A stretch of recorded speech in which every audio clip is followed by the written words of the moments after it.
Hi, yeah, I just wanted to do a second video, just exploring, because we only raised it really quickly at the end, this concept of this idea of designing for deeper learning. So um, it's because I just had, when I look around, I just get the feeling, and I suppose it's fair enough when you look at the fact that currently we're in an emergency response, so teachers are doing what they can, and I totally respect that. And I love the fact that many teachers have been fairly light in terms of how they've implemented things, and they've sort of make sure that there's only one or two tasks to work through over the course of the week. Um, but also there's the sense that generally that learning online, that it needs to be quite simple and functional. And I'm seeing interpretations of learning online. It depends how you do things face to face.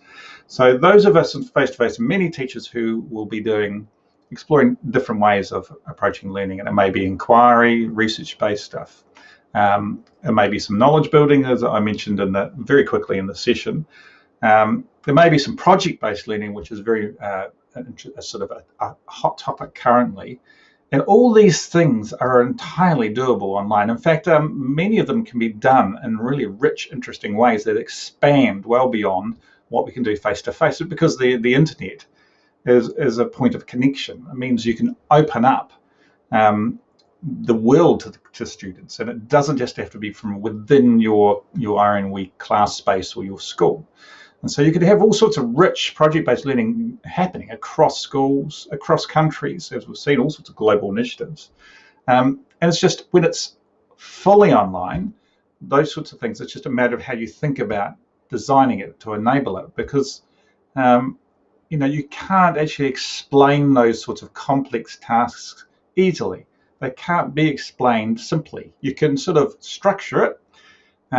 You can provide different avenues for understanding the task, but the reality is that they're not easy to explain. So I just wanted to give a view into some things that I've been doing, and an educator that I've got a lot of respect for has been doing as well, in terms of ways of enabling that sort of learning online, and just showing that it's totally doable. So as in my learning design video, I was just talking about modules of learning that go from a week to 2 weeks. Well, this one here is for my students currently, and they did it last year. It was a term-long inquiry, philosophical inquiry. So it didn't work like where I put a week or 2 week module up. In fact, it was a term module, and this was it basically. And there's all sorts of structures around that, and when the video conference and other points of connection, community, the social space were really important in terms of continuing the conversation about how to approach things. So because it was complex, we needed to continue that dialogue and discussion and workshop it. And so all that's very important. So in terms of setting up initially, you just do your best in terms of describing a complex task as clearly and concisely as you can. So I did the same thing as I would any time, and set up objectives, a bit of a sort of how-to. This is a very text-based currently, but there is a video. A why, and then there's the bit of detail on the plan. Again, this sort of approach, there's some visual diagram there, allows you to, again, that idea of chunking, I suppose, that came out. And then there's supporting resources that actually don't sit in there, they sit elsewhere. And then a video to take them through as a bit of a screencast, like I'm doing now. And so this is a term-long inquiry. As I said, it's a knowledge-building approach, and it enables an approach that is totally open-ended, inquiry-based, community-based, which looks, if I have it open, looks like this ultimately, which is, just imagine an inquiry, a community inquiry, as in a community of learners, a group, the whole course, the whole class, whatever you may call them, as a group doing an inquiry together, where there's sort of a common goal in the building of each other. And this is what we call knowledge building, but you can see this is quite a vibrant, connected environment. There's ideas and discussion and connections happening all over the place, and we use the video conference to further develop that and to workshop things. And that would happen over a period of a number of weeks, and totally doable online. There's no reason why these sorts of things can't happen. If I said it, imagine this across schools. There's all sorts of possibilities. And this year I've been playing around in terms of I talked about sort of student-led learning, or design that's implemented by the learner, which is sort of this is I'm just setting up a structure, and then they're doing things within that. And they're directing themselves. So what we've got, I've been trialing Trello to set this up. This is quite new, so I can't really show a lot, but it's inspired by a few innovative educators around the place who have been using this. And so the idea here is this is a group, and this is their board, and this is how they direct themselves, and how the structures that would support them in doing that. And each of them's got a card which enables some reflection, which enables me to comment and talk to them. But there's a group, there's a to-do sort of approach to this where they can put cards in, and they'll have a weekly stand-up in the video conference. We'll use the breakouts in Zoom, and they'll be to break into their groups, which there are two different big questions being approached or explored, and they use those to reflect on the week, to look at what they've done well and what they haven't, etc. And I'm just really sitting in the background helping out, and I'll support, intervene where I need to, help where I need to. But it's it's very much a learner-centered environment.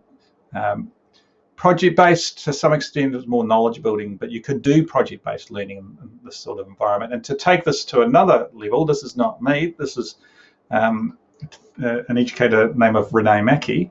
We've been trialing a project-based environment for learners. So a place where they're not doing courses, where they're exploring passions and interests. And so this is a structure that's set up to support that. So this is not learning design where the teacher is saying, do this, do this, do this. This is totally an open-ended environment where structures are in place to enable learners to follow passions and interests, and to engage in projects and to connect widely. It's something we've been exploring the last year or so, and it's sort of a bit similar to the environment I showed you before, but there's a central stream which Renee is involved in, and then the students and teachers, etc., come in, they can ask questions and they can share what they've been doing. But also it's an amazing environment what Renee has done. It's got these various groups in here, so students can join different interest groups. Again, it's like this sort of environment can sit across schools where learners can connect on all sorts of interests with mentors, people in the industry. It's very much an enabling environment. And for me, this is a real area of interest for online learning, because we're moving out of just conventional courses, and I think that's important. So the groups themselves, and there's various channels. There's a structure which a reference point, I suppose, for students in terms of how they engage in creative processes, which Renee has set up.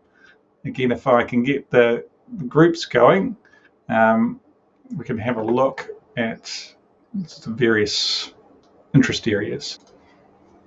So we've got an example of a group here where there's basically sort of self-contained. These are blog and projects, etc., various members. And we go back to home here, and a lot of this appears in the stream. So this is, for me, one of the avenues we need to take online learning that we haven't seen a lot of. It tends to be around courses. And of course, in a blended, like an environment where we're face-to-face, we see a lot of online stuff happening, but not fully online learning that looks like this necessarily, or even supplemental online learning. So I think these are things to think about as we come out of this in terms of how we can use the internet to enable environments that are enabling, and that online learning is not some functional, simple, transactional environment where there's just, working through content. It can be a very rich environment.